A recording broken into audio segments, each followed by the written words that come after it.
ko, maraming pera si Kuya, pero hindi Ayan ako guys, so kilala. papunta kami ng Balacan. Alam ko yun ang plano nila. Ayan, kanina ang ganda ng araw, grabe. Ako, hindi ko mayayabangan si Kuya kasi Yung pa sa likod namin. Ayan. sabi ko, ate, Ito, papakita ko sa inyo. Ang ganda nun. Ang ganda nun. Ang ganda nun. Ang ganda nun. hindi naman mabibenta na yung utoy yun eh. Ayun o. Bayad na. Ayan yung swimming pool lang. Wala yun, hindi niya maiyakan. Yan yung papunta ng favorite ko. Robin, sige, hayaan mo nang Papunta tawagan. kami sa pinsan. Sabi ko, hindi pa ba nila alam na wala na Papunta kami sa pinsan ko. Ay, hindi na natin alam sa kukulo. Kasi Apolinar sila. May laman to. Ikaw ngayon, hirap ka na. Tingnan mo, bumubuo ka na. Sabi ko sa Oo.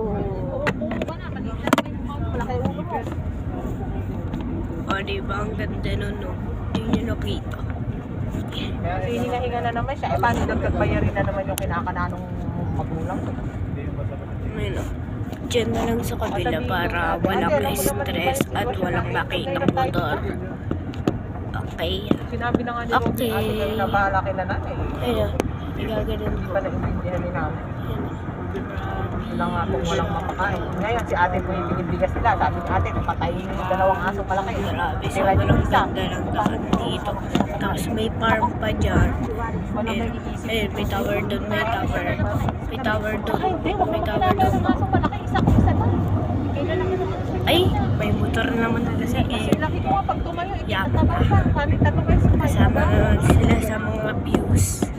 Naubos yung bigas nga doon. Yeah. Kaya nga sabi ko, kaya hindi nawawala ng gana si Kuya dito. Dali, Sa aso. aray, Sa aso na aray. mapupunta. Kaya sa namin inayos.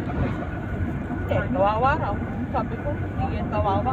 Eh, sila ang hawak. Oo, alam mo sila nga lang nag-aalaga mo. Sila kawawa. Sabi nga ni ate, tanggalin niyo ako si Whitey. Ito si Whitey. Kaya ko. Mas maganda pa yung view ng nakatakas.